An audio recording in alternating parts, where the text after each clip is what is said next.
Sa mabuting balita. Ako'y nagpupuri, ang aking espiritu ay nagagalak sa Panginoon sapagkat sadyang hindi siya sinungaling.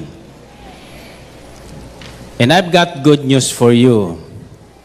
According to Mark chapter 5 verses 30 to 34, ulitin ko, at once Jesus realized that power had gone out from him.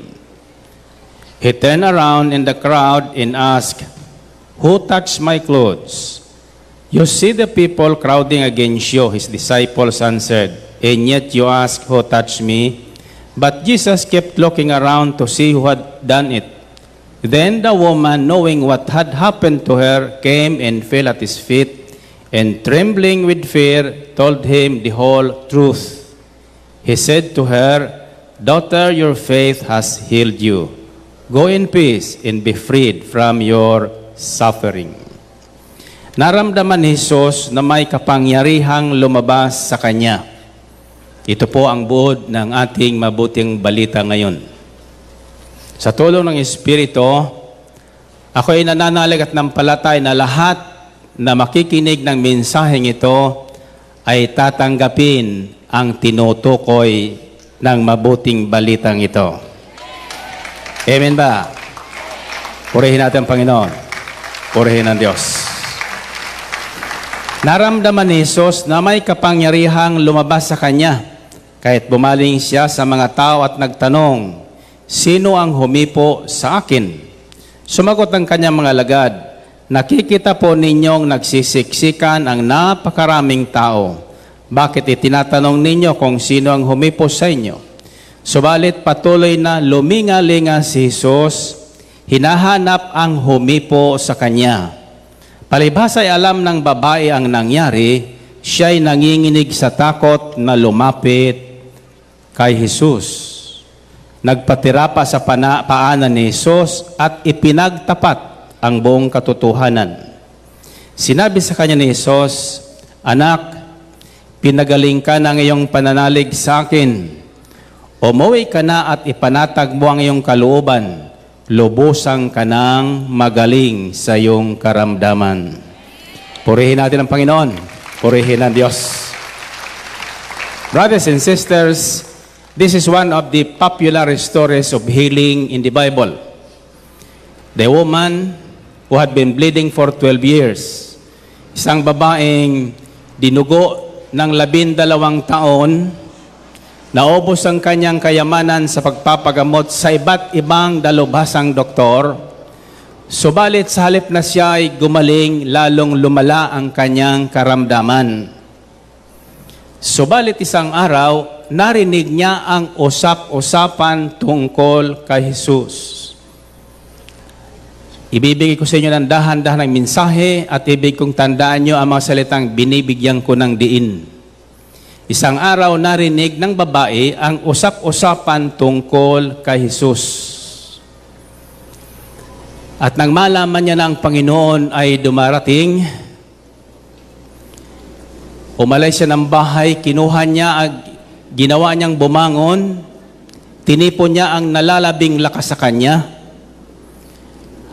humayo siya kung saan nagsisiksika ng maraming tao sa Ambel Business Park. Narinig niyo yun? Sapagkat sinabi niya sa kanyang sarili na makalapit lang ako sa Jesus na ito na nababalita na may kapangyarihang lumalabas sa kanyang kamay.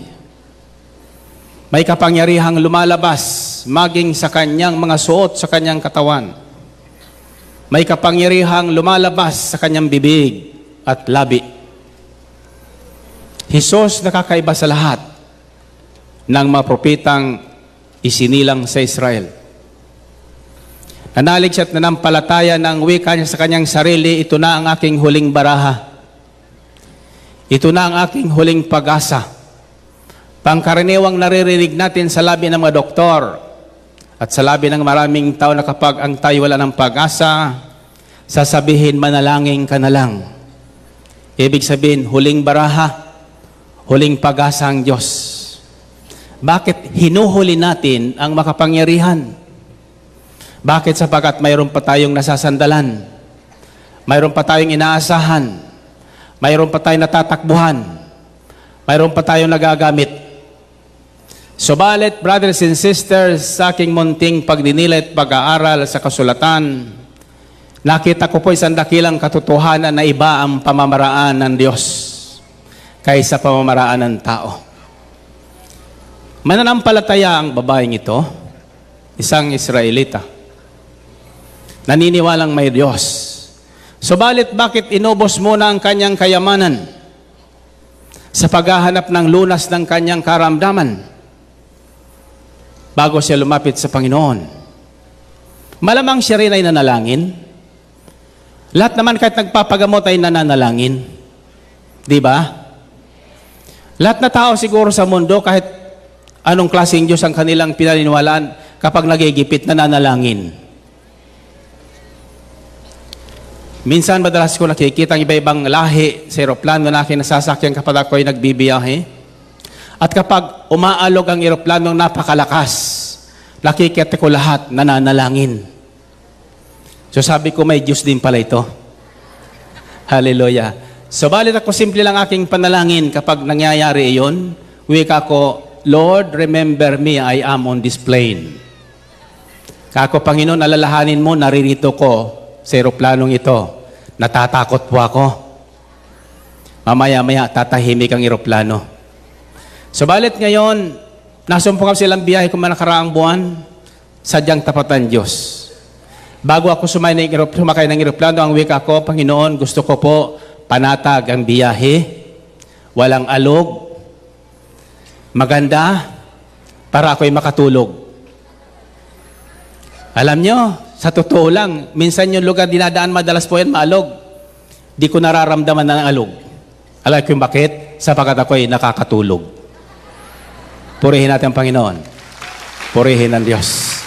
Ngunit ang tanong ko habang binabalikan ko pa ito, bakit dumating at hinayaan ng Diyos na dumating sa sandali na ang babae halos hindi na makabangon? Ang babae na ubusan ng kayamanan, subalit sa halip na gumaling, lumala ang kanyang karamdaman. Madalas ganun nangyayari. Ang tanong natin, natutulog ba ang Diyos? Brothers and sisters, may pinakita sa akin ng Panginoon. Sa sandaling bitawan natin at talikdan natin ang lahat ng ating kinakapitan at inaasahan, dumarating ang tulong ng Diyos. Glory to God, glory to Christ Jesus. Kayong lahat na iniwan ang inyong inaasahan sa inyong mga tahanan at hindi inalintana ang inyong gastusin patungo rito at hindi inalintana kung ilang oras kayo mananatili rito at hindi nyo inalintana kung may masasakyan kayo pa uwi. Nakita ng Panginoon ang saloobin nyo. Gagantimpalaan siya kayo ng ating Diyos. Amen? So bumangon ng babae, nakipagsiksikan sa marami. Ang daming tao, sabi sa Biblia, siksikan. Kasindami natin marahil. Lahat humihipo sa Panginoon. Naiipit na nga daw ang Panginoon. Halos magkaipit-ipit na. Nangyayari po sa akin minsan yan. Nagkakasugat-sugat ng daliri ko. Kaya ginawa ng aking may bahay, hinigpitan yung singsing namin. Yung aming wedding ring. Sabi niya, higpitan ko yan at baka yan ay mahaltak. Mahalaga yan sa akin, wika niya. Kahit man lang yung ring na alala niya, hindi niya ko naalala. Purihin natin ang Panginoon. Purihin ang Diyos.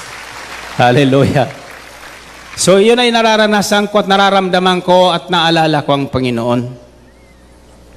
Brothers and sisters, sa dinami-dami ng humipo sa Kanya at ikipagsiksikan, iba ang hipo ng babaeng ito. Iba. Ibang-iba kaysa iba.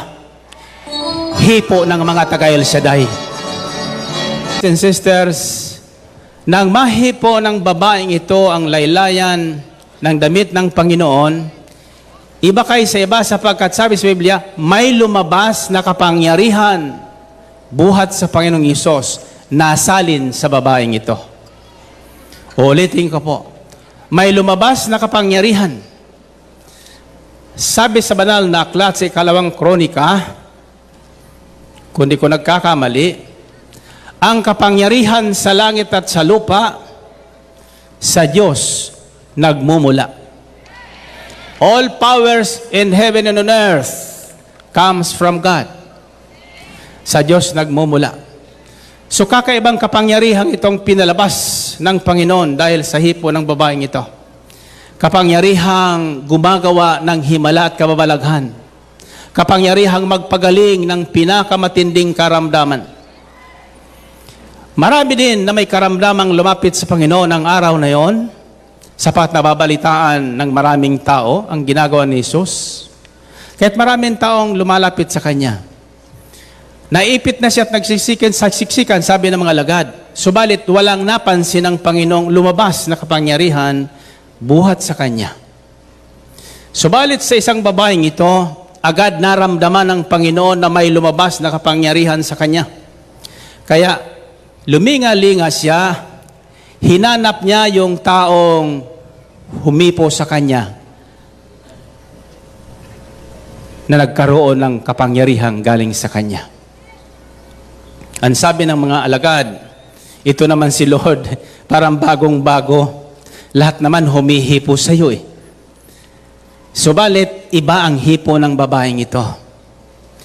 So hindi pinansin ng Panginoon, sinabi ng mga alagad, patuloy siyang luminga-linga. Nang makita ng babae na patuloy na naghahanap ang Panginoon, nanginginig siya sa takot na lumapit sa harapan, nagpatira pa sa paanan ng Panginoon at nangumpisal at ang wika niya, Panginoon, ako po ang taong hinahanap nyo na humipo ng iyong laylayan. Naramdaman ko po ang kapangyarihang galing sa iyo sumalin sa akin sapagkat yung aking mahinang katawan ay biglang lumakas. Ang dumurugo kong parte ng katawan ay biglang tumahimik at tumigil.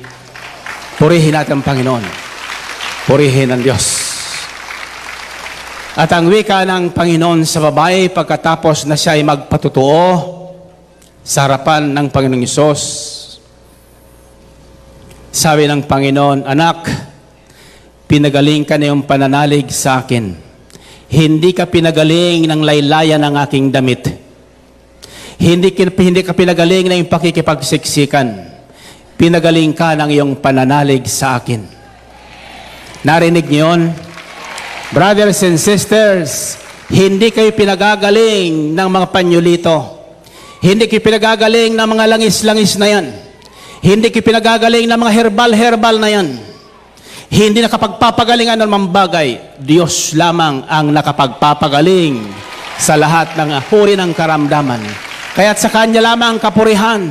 Siya lamang ang dapat itaas natin at siya lamang ating papurihan. Siya lamang ating ibadya sa madla. Na si Jesus noon, siya pa rin ngayon. Si Jesus na nagpagaling ng babaeng ito na wala ng pag-asa, siya pa rin nagpapagaling ngayon sa lahat na wala ng pag-asa. Purihin natin ang Panginoon. Purihin ang Diyos. Makinig po kayo. Ito po ay aking pananagutan at tungkulin pananagutan sa Panginoon at sa inyong lahat na tinatawag ng Panginoon sa himpilang ito. Ang himpilan ng DWX ay sadyang ibinigay ng Panginoon sa atin sa inyong punong lingkod upang gamitin sa paghahayag ng katotohanan, pawang katotohanan at walang kasinungalingan. Marami pong gumagamit ng ating himpilan. Sa inyo mga gumagamit, tatandaan nyo po ito. Ayaw ko ng kasinungalingan. Mayroon kong tinanggap na galing na notice sa BIFAD. Pinabubulaanan nila ang mga claim ng maherbal na nagpapagaling ng kung ano-anong karamdaman. Iyan po ay mga food supplement lamang. Ayon sa inyong paniniwala, maring gamitin ng Panginoon yan. Subalit, ang lahat ng bagay ay ayon sa paniniwala. Higit na paniwalaan natin ang salita ng Diyos na naisulat sa banal na kasulatan.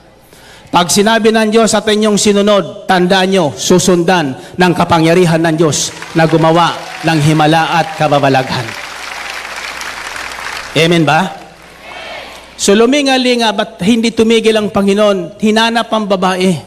Bakit? Hinahanap niya na ang babaeng ito ay magpatotoo sa karamihan. Nasabihin ng babaeng ito na ako ay dinaluyan ng kapangyarihan ng Panginoong Hesukristo, na ako ay makahipo sa kanyang laylayan. Di man alam ng Panginoon. Subalit, ang hindi alam ng babae, nang siya ay mag-isip at mamutawi sa kanyang bibig, ang desisyon na lumapit kay Kristo Jesus, alam na ng Panginoon ang tatanggapin ng babaeng ito sa sandaling ito'y makalapit at makahipo sa kanyang laylayan. Purihin natin ang Panginoon. Purihin ang Diyos. At sa bandang huli, pakinggan niyo po ang sinabi ng Panginoon. Pagkatapos ng babaeng ito ay nagpatotoo, pakinggan niyo po ang aking binibigyan din. Nanginginig sa takot na ang babaeng ito lumapit sa Panginoong Hesus, nagpatira pa sa kanyang paanan at nagpatotoo. Siyang sabi, ako po, Panginoon, ang hinahanap ninyo, na humipo sa iyong laylayan. Sumalin sa akin ang iyong kapangyarihan, pagpapagaling, at ako po'y lumakas at gumaling, tumigil aking pagdurugo. Narinig ng maraming tao. Kaya ang sabi ng Panginoon, anak, pinagaling ka na yung pananalig sa akin, umuwi ka na at ipanatag mo yung kalooban. Lubusan ka ng magaling sa iyong karamdaman. Lubusan ka ng gumaling sa iyong karamdaman. Tasan yung kamay. Uulitin ko po ang sinabi ng Panginoon Hesus. Lubusan ka ng gumaling sa iyong karamdaman. Kailan naging lubusan ang pagaling ng babaeng ito? Pagkatapos na imihayag ng kanyang mga labi ang kanyang pananalig at panampalataya, ang kanyang ginawa at ang kanyang tinanggap buhat sa Panginoon. Nang sandaling ihayag niya sa harapan ng Panginoong Hesus ang kanyang ginawa, na paghihipos sa kanilang layan at ang kanyang naramdamang kagalingan at kalusugan, ang ganap na kagalingan dumating sa babaeng ito. Purihin natin ang Panginoon. Purihin.